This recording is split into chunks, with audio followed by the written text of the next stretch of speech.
예, 만약 예수님께서 이 세상에 오시지 않았다면 이라는 가정하에 예수님의 등장에 대한 이야기를 나누고 있습니다. 예수님이 왔다 가시고 난 다음에 점점 예수님의 복음 전파, 하느님 나라는 쪼그라드는 거 아니냐, 이런 의구심을 가지시는 분들이 많은데 아닙니다. 역사상 지금처럼 하느님 나라, 예수님의 복음이 넓게 광범위하게 지구 안에 전체에 전파된 적은 지금이 처음입니다. 자, 베드로 바오로가 활동할 시기는 지중해 연안에만 머물렀어요. 쉽게 말하면 이집트, 시리아, 터키, 그리스, 이탈리아, 그리고 스페인, 그 다음에 프랑스, 그럼 아프리카에는 알렉산드리아, 그 다음에 알제리, 모로코, 요 정도만 이렇게 복음이 전해진 거예요. 그렇지만 그때가 전체 세계라고 하지만은 이 예수님이 왔다 갔을 때는 중국은 진시황이 끝나고 한나라가 등장을 해줘. 그리고 위초고 삼국 시대가 항우, 유방 이런 초나라와 한나라. 우리나라는 예수님이 오셨을 때는 고구려, 신라, 백제가 어느 정도 이제 나라꼴을 갖추기 시작을 했을 때예요. 그러니까 우리나라에도 복음이 안전해졌고, 인도, 부처님 오신 인도 대륙에도 토마 사도가 맨 끝에만 전교를 한 거죠. 아프리카는 아예 저 아래쪽 사하라 이남 쪽은 아예 복음 전파가 되지 않았던 겁니다. 미국, 지금 북아메리카의 인디오들한테도 전혀 전파되지 않았고, 남아메리카의 인디오들한테도 전혀 전파되지 않았죠. 러시아도 전파되지 않았죠. 물론 동남아시아 여기도 전혀 전파가 되지 않았어요. 베드로 바오로 사도가 정말 목숨을 걸고 그렇게 열심히 바오로 사도 선교 여행을 보면은 1차, 2차, 3차, 4차까지 보죠. 야고보 사도는 스페인까지 하지만은 그게 다 지중해 연안이에요. 그래서 타르수스, 안티오키아, 갈라티아, 갑바도키아, 트라케, 마케도니아, 데살로니카, 필리피, 그리고 키프로스 섬. 이번에 제가 참 은혜로웠던 게 이스라엘에서 나올 때 키프로스 섬 바로 상공을 날아갔어요. 그래서 그 지도 끄트머리 있는 부분을 이렇게 보면서, 야, 사도 바오로가 여기서 난파도 당하고 매질도 당하고 이랬던 제 눈으로 이렇게 보니까 사도 바오로가 어마어마하게 열심히 다녔음에도 불구하고 지중해 연안밖에 못 다녔어. 마지막에 로마까지밖에 못 왔어요. 베드로와 바오로는 인도도, 중국도, 지금 미국, 북아메리카도, 남아메리카도, 아프리카도, 또 북유럽도 전혀 전교하지 않은 상태입니다. 그러니까 예수님의 복음은 지금 계속 확장이 됐지 쪼그라들었던 적은 없죠. 우리 교회사를 약간 좀 볼 거예요. 나중에는 제가 세계 교회사를 한 20강, 최대한 하여튼 요약을 해갖고 말씀을 드리겠지만, 지금은 간략하게 말씀을 드리겠습니다. 1054년에 서방 가톨릭교회, 동방 가톨릭교회가 나눠져요. 여러분들 서방교회, 동방교회 이런 얘기 많이 들었죠? 제가 속한 거는 서방 가톨릭교회예요. 로마 교황청, 교황님 소속으로 돼 있죠. 동방교회는 총대주교, 동방가톨릭교회 총대주교 밑으로 있죠. 1054년에 여러 가지 정치적, 지리적, 교리적인 얘기로 분열이 됩니다. 저는 교회 구성원이, 완벽한 사람이 교회 구성원이 아니라고 늘 말씀을 드렸어요. 다윗도 밧세바, 우리아의 아내 밧세바를 취할 때 얼마나 정말 나약한 인간이에요. 하느님의 축복을 가장 많이 받았다는 다윗, 솔로몬, 하느님이 듣는 마음을 준 솔로몬도 부인을 1000명이나 뒀을 정도로 그냥 허점투성이가 인간이에요. 그러니까 우리 가톨릭교회, 지금 우리 교회 구성원들도 지금 다 완벽한 사람이 교회 구성원이 아니에요. 단점도 있고, 때로는 돈에 대한 유혹도 넘어가고, 여자에 대한 유혹도 넘어가고, 권력에 대한 유혹도 넘어가고, 지금도 교회 안에는 수많은 갈등이 있는 거죠. 그리고 2000년의 역사를 가톨릭교회가 이어오면서 가톨릭교회가 정말 잘한 건 아니에요. 굽이 잘못하는 게 너무너무 많아요. 우리 가톨릭교회가. 지금도 가톨릭 교회는 잘못하는 게 참 많습니다. 그럼에도 불구하고 제가 평화방송하고 인터뷰하면서 그런 얘기를 했는데, 우리의 그 허점, 맹점이 너무너무 많음에도 불구하고 지금도 교회가 유지되는 것은 성령께서 활동하고 계시기 때문이에요. 우리가 지지난주 성령 강림 대축일 지내면서 7가지 은사 했죠. 저는 의견의 은사를 받았어요. 아마 그게 제가 의견을 정말 지혜를 아마 지금 제가 이렇게 의견을 내듯이 그런 은사를 제가 뽑았는데, 우리 교회는 참 부족한 인간들이 모여 사는 거예요. 그렇기 때문에 끊임없이 분열을 하고 있는 거죠. 그래서 원복음, 예수님의 시대로 돌아가는 그게 참 중요해요. 그래서 영국 청교도가 원복음으로 돌아가자, 그런 걸 굉장히 강조를 했던 거죠.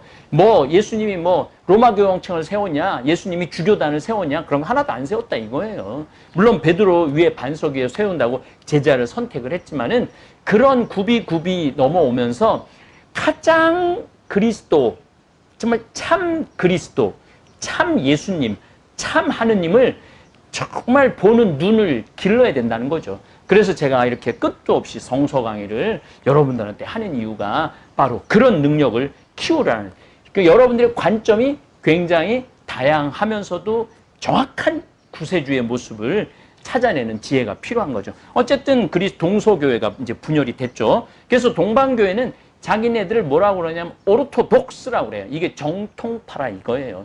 가톨릭은 가톨릭대로 우리가 베드로, 그 다음에 리노, 클레멘스, 그 교황님 지금 265대, 프란치스코 교황님 56대인지 좀 헷갈리는데, 그 긴 기간 동안 교황님들이 이어온 정통교회라고 우리 가톨릭도 주장하고, 동방 가톨릭 교회도 주장을 하는 거죠. 그래서 동방 가톨릭 교회는 주로 어디냐면은 처음에는 영국, 프랑스, 스페인, 신성 로마 제국, 독일, 그 다음에 폴란드, 보헤미아, 슬로바키아, 스칸디나비아 반도, 크로아티아. 이 크로아티아라는 나라가 저도 가봤지만은 그 이슬람이 밀고 들어오면서 이 크로아티아에서 크로아티아 사람들이 이슬람의 공격을 저지를 해요. 그래서 크로아티아라는 나라는 가톨릭의 수호 국가예요. 로만 가톨릭 교회 수호 국가예요. 그래서 크로아티아는 보물과 같은 가톨릭 국가 중에 한 나라죠. 그 다음 발트해 3국, 이런 데가 서유럽, 서방교회, 서방 가톨릭 교회에 속하죠. 그리고 이제 그리스, 루마니아, 러시아, 슬라브 지역, 아나톨리아, 시리아, 이집트, 칼체돈 공의의 결정에 따른 동방 지역의 교회는 동방 가톨릭에 속하게 됩니다. 서방 가톨릭 교회도 7성사가 있고 동방 가톨릭도 7성사가 있어요. 우리 서방 가톨릭 교회는 사제가 아직도 독신으로 살고 있고, 동방 가톨릭 교회는 사제가 결혼할 수 있어요. 그런데 결혼할 수 있는데 동방 가톨릭 교회에서 내가 주교가 돼야 되겠다, 내가 주교까지 내가 이 직무를 수행하겠다, 또 내지는 나는 그냥 독신으로 난 살겠다, 그러면은 동방 가톨릭 교회도 독신으로 지내야 됩니다. 요게 이제 조금 이제 여러 가지 좀 동방과 서방의 차이점이죠. 서방 가톨릭 교회는 현재 총 신자가 몇 명이냐면 13억이에요. 동방 가톨릭 교회는 신자가 몇 명이냐면 2억 5천 명이에요. 개신교가 8억에서 9억 정도로 봅니다. 그러니까 그 다음에 이제 예수님을 이용한 사이비가 한 5억 명 정도 돼요. 그래갖고 어쨌거나 예수님을 그리스도로 믿고 따르고 복음을 따르는 그리스도인은 지구에 30억 명 정도 있습니다. 그리고 이제 굉장히 큰 종교는 이슬람교죠. 한 14억, 15억 정도 되죠. 이슬람은 애를 많이 낳는 그 문화가 굉장히 강합니다. 그래서 앞으로는 유럽도 이슬람화 될 수 있는 가능성이 굉장히 많다고 그러죠. 왜냐하면 지금 계속 이슬람 사람들이 유럽으로 이민을 들어가죠. 그래갖고 가톨릭 신자들은 애를 하나, 둘밖에 안 낳는데, 이 이슬람은 보통 평균 7에서 8을 낳으니까 한 50년 지나고 나면은 우리 가톨릭 교회는 거의 힘을 발휘할 수가 없는 시대도 오는 거죠. 하여튼 이 세계 정세가 변하는 거, 이건 참 놀라운 것 같아요. 그리고 굉장한 종교가 하나 있어요. 그게 뭐냐면 힌두교예요. 힌두교는 지금 거의 10억 명에 달합니다. 이슬람교가 한 14억 정도 되고, 힌두가 한 10억 명 정도 되고, 불교가 한 4억에서 5억 정도 된다고 그래요. 그런데 이 모든 게 이슬람을 빼고는 불교도 예수님 이전에 온 거고, 그 다음에 짜라투스트라도 조로아스트교도 예수님 이전에 온 거죠. 물론 이제 유교를 학문으로 볼 거냐 종교로 볼 거냐는 제가 나중에 말씀을 드리겠습니다. 유교는 예수님 500년 전에 유교가 형성이 됐던 거죠. 그리고 예수님 뒤에 온 거는 이슬람이에요. 그래서 마호메트가 최후의 예언자라고 이야기를 하는 겁니다. 자, 이슬람교가 믿는 알라신하고 이 유대 그리스도교가 믿는 알라신하고 개념이 거의 똑같아요. 그 10계명도 거의 똑같아요. 한 분이신 하느님을 흠숭하라. 하느님의 이름을 함부로 부르지 마라. 이렇게 그 계명이 같아요. 그래서 저는 그런 생각이 참 많이 들어요. 이게 인간 본성 안에 있는 신에 대한 그리움, 창조주에 대한 그리움, 이게 본질적으로 있는 거죠. 그리고 이제 이슬람교는 상당히 예민해요. 그 이슬람교가 이 마호메트가 어느 지역에 있었느냐면 그리스도 영향권에서 마호메트가 성장을 해요. 그러면서 우리가 이스마엘하고 이삭은 유대로 가고 이스마엘은 지금 아랍 사람으로 나가는 거예요. 아니 그러면서 예수님이 와갖고 온 세계 종교로 바꾸죠. 야훼 신앙을 세계 종교로 바꾸죠. 그런데 우리는 계속 그 주류에 속하지 못했단 말이에요. 이 아랍 사람들이. 그러니까 마호메트가 우리도 야훼 하느님 알라신 우리도 불러서 우리도 흠숭하자. 우리도 싸우지 말고 우리 서로, 사실은 이슬람이 맨날 전쟁하는 사람들 같고 그러지만 그들의 근본 교리는 싸우지 않는 거예요. 화해하는 거예요. 근데 그냥 갑자기 후계자를 선정하지 않고 마호메트가 바로 죽는 바람에 61살에 갑자기 죽는 바람에 그런 지금까지 그들도 역시 인간이 만들어낸 인간이 하느님은 한 분이시지만 인간이 모여서 가꾸어가는 공동체라는 거죠. 그렇기 때문에 그냥 인간의 본성 안에 사랑도 있지만은 분열도 있어요. 인간의 본성이 참 신기한 거예요. 여러분들 제가 뭐 그렇게 크게 나쁜 말을 안 하잖아요. 제가 이렇게 다른 종교에 대해도 굉장히 관용적으로 제가 표현을 하잖아요. 그래도 저를 욕하는 사람들 참 많아요. 그리고 또 시기하는 사람들도 많고 비난하는 사람들도 많고 아무리 착하게 살으려고 그래도 아무리 주님 보시기에 좋게 살으려고 그래도 그것도 꼴보기 싫은 게 많은 거예요. 그게 인간이에요. 어쨌거나 이렇게 동방 서방 교회가 이렇게 나눠지고 있습니다. 자, 날이 오늘 34도예요. 34도. 여러분들 지금 6월 이제 10일인데 34도라. 이거 정말 이거 생각해 봐야 돼요. 제가 20년 전부터 지구 온도 2020년 되면은 이거 우리가 감당하지 못할 거라고 얘기를 했는데 거의 정확하죠. 아마 이번에 코로나로 죽어나가는 사람보다 올여름 온난화로 죽어나가는 사람이 더 많을 수도 있어요. 동방 가톨릭 교회는 알렉산드리아 전례가 있어요. 알렉산드리아는 우리 교회사에서 아주 중요한 위치를 차지하고 있죠. 여기서 셉토아진타 70인역이라는 성서, 히라보 성서가 번역이 됩니다. 요 내용도 제가 황창현 신부와 함께 떠나는 성경 여행에서 아주 잘 설명을 해놨어요. 그거 좀 보시면 좋을 것 같아요. 곱투 가톨릭 교회, 이거 이집트 가톨릭 교회예요. 그러니까 동방 교회죠. 에디오피아 가톨릭 교회. 지금도 그 에디오피아에 보면은 유대교를 믿는 사람들도 있어요. 자기네들이 유대인이라고. 그 에티오피아는 그 구약 시대부터 인연이 많은 나라입니다. 에티오피아 가톨릭 교회가 있고, 제가 지금 말하는 건 동방 가톨릭 교회를 말합니다. 에리트레아 가톨릭 교회, 서시리아 가톨릭 교회, 마론파 시리아 가톨릭 교회, 시로 말랑카라 가톨릭 교회, 동시리아 전례 칼데아 가톨릭 교회, 그 다음에 아르메니아 전례 아르메니아 가톨릭 교회, 비잔티움 전례 루마니아 그리스 가톨릭 교회, 우크라이나 그리스 가톨릭 교회, 멜키트 그리스 가톨릭 교회가 있습니다. 이렇게 그러니까 이걸 이렇게 많이 분화된 이유는 지리적 특성, 정치적 이유 이런 것 때문에 자꾸 분화가 되는 거예요. 그러나 한 하느님을 믿고 예수님을 그리스도로 고백하는 것은 변함이 없습니다. 그래서 가톨릭 교회는 잘못한 게 많아요. 잘못한 게 많기 때문에 지금 2차 바티칸 1965년에 끝난 2차 바티칸 공의회, 바티칸 공의회라는 건 뭐냐 하면은 이 공의회라는 건 뭐냐면 지금 산적한 문제를 가지고 세계 모든 주교들이 또 세계 모든 학자들이 모여갖고 이걸 어떻게 이제 이 지금 이제 아마 코로나19에 관련된 공의회도 할지 몰라요. 그래서 그렇게 회의를 하는 거, 다 같이 모여서 회의하는 거, 그걸 공의회라고 그럽니다. 최근에 했던 공의회가 1965년 바티칸 공의회입니다. 바티칸에 모여갖고 주교님들이 지금 한 5,800명 된다고 그러죠. 우리 신부들이 한 41만 명 정도 되고, 그래서 이제 뭐 신부들 중에서도 이제 학자들 이렇게 다 해갖고 회의를 해갖고 결론을 내는 거죠. 그런데 이제 1964년 바오로 교황 6세와 콘스탄틴노플 총주교 아테나고라스 그리스 정교회에서 우리 이제 화해하자.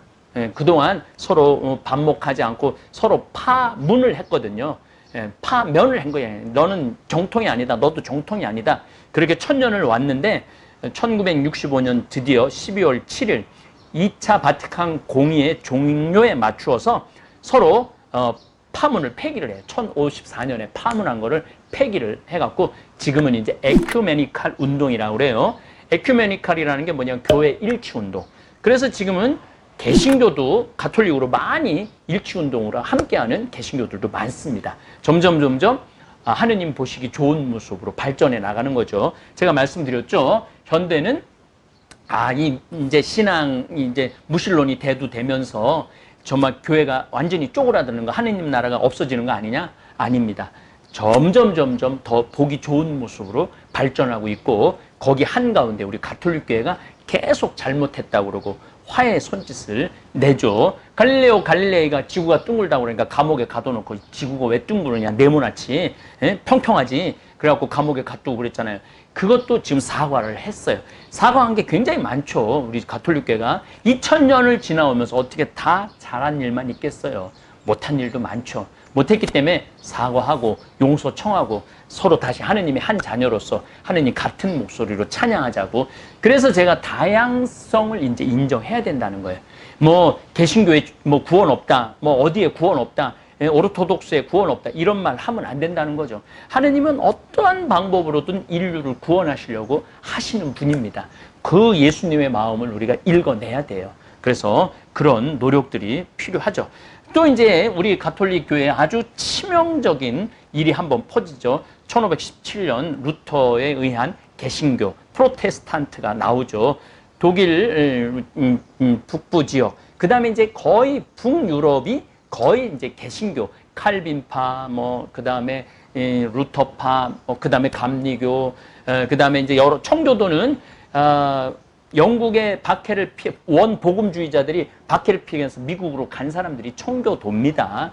청교도 아주 열심히 살으려고 그런 거죠. 그래서 금욕하고 술도 끊고 막 그러면서 슬픈 일이지만은 우리 패스트 흑사병 1347년부터 1353년 그리고 뭐 길게는 30년, 40년 그때도 마녀 사냥을 했었죠. 그런데 놀랍고도 미국에서도 청교도들이 마녀 사냥을 했습니다. 그래서 크게 갈려 나갔죠. 지금 프로테스탄트는 전 세계에 한 5억 명 정도 있습니다. 뭐 한 600개의 파로 나눠져 갔다고 그랬죠. 동방 가톨릭 교회가 뭐 수십 개로 나눠지듯이 프로테스탄트도 600개로 지금 나눠져 있죠. 대표적으로는 장로교, 감리교, 그 다음에 청교도는 뭐 일정의 교라고 표현할 수가 없어요. 그리고 뭐 루터교, 뭐 칼빈, 뭐 교회, 뭐 이런 식으로 지금 있죠. 이 천주교가 굉장히 빨리 중국에 전파됩니다. 한 1500년경에 마테오 리치 신부님하고 프란치스코 하비에르라고 아주 탁월한 선교사들이 중국으로 선교를 하죠. 마테오 리치는 관리들한테 선교를 해요. 그러면서 이제 보세요. 벌써 1054년 동방교회 갈려도 나갔지만은 그만큼 넓게, 우리가 관리가 안 될 정도로 넓게 퍼져 있었던 거죠.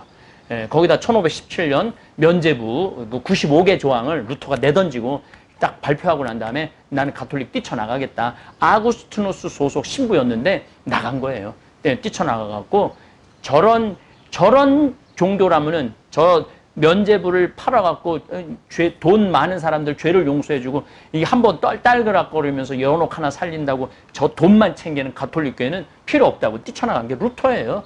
우리가 반성을 많이 해야죠. 우리 가톨릭 교회가 그때 그랬으니까. 뭐 지으려고? 로마 베드로 성당, 바티칸 베드로 성당 지으려고 그렇게 돈들을 많이 모았던 거죠. 그런데 그 돈을 다 보내는 것도 아니고 독일에서 3분의 1은 또 그 받는 신부가 나눠갖고 또 조금은 주교가 나눠갖고 이 참 있을 수 없는 일들이 그때 벌어졌던 거죠. 어쨌든 이제 가톨릭 그리스도 이 중국은 어떤 특징이 있느냐면 영어가 들어와도 자기네 나라 말로 바꿔요. 코카콜라도 가구라고 그러고 다 바꿔요. 그리스도, 그래갖고 기독교가 나온 거예요. 그 말로. 그리고 이제 마테오 리치 신부님이 천주실이라는 걸 써갖고 천주님. 그래서 우리 한국 가톨릭 교회 아시아는 천주교라고 우리 한국으로 들어온 거죠. 천주교라는. 그래서 오늘날 이러한 전통이 남아서 그리스도를 믿는 거를 기독교라고 부르는 건 바로 중국에서 음역이 그렇게 돼서 그런 겁니다. 그리스도, 기독, 거기 똑같은 음역을 한 거죠. 그런데 우리는 천주, 하늘의 주인이다. 그래갖고 우리는 하느님으로 우리는 천주교는 하느님을 부르고 그 다음에 개신교는 하나밖에 없는 하느님이 신이다. 그래서 하나님이라고 불러요. 그럼 하느님이 옳으냐, 하나님이 옳으냐, 둘 다 옳아요. 요거 나중에 제가 이제 또 한번 설명을 할 건데 그거 갖고 갈등할 일이 하나도 없어요. 하나님하고 똑같아요. 유대인들은 엘로힘이라고 그랬어요. 하느님을 그 지역 신 이름을 엘이라고 불렀어요. 그래서 엘리야 엘자 들어가는 건 다 하느님의 뜻이 들어간 거예요. 그리고 유대인들은 야훼라고 불렀죠. 야훼라고 불렀는데 감히 창현이라고 우리 여기 지금 직원이 창현아 이렇게 부르면 안 되니까 저 신부님 뭐 이렇게 부르듯이 아도나이 나의 주님이라고 그러고 야훼 이름을 부르지 않아요. 그리고 이제 여호와는 그거는 발음이 잘못된 겁니다. 이거는 웬만한 학자들은 다 야훼가 원발음이라고 개신교 신학자들도 다 제대로 그 히브리어를 배운 분들은 다 야훼라고 부릅니다. 그러나 야훼나 여호와나 하나님이나 하느님이나 뭐가 그렇게 중요해요? 온 세상의 창조주고 조물주를 표현하는 말이 다른 거죠. 예. 어쨌든 이제 우리 천주교와 기독교를 구교와 신교로 구분하기도 합니다. 네. 지금 동방종교에 갈라져 나간 거하고 루터 갈라져 나간 것까지 말씀을 드렸습니다. 갈라져 나갔기보다는 내가 보기엔 교회가 끊임없이 성장하고 성장통을 겪는 거죠. 그런 부분을 말씀을 드렸습니다. 네, 다음 시간에 뵙도록 하겠습니다. 너무나도 거슬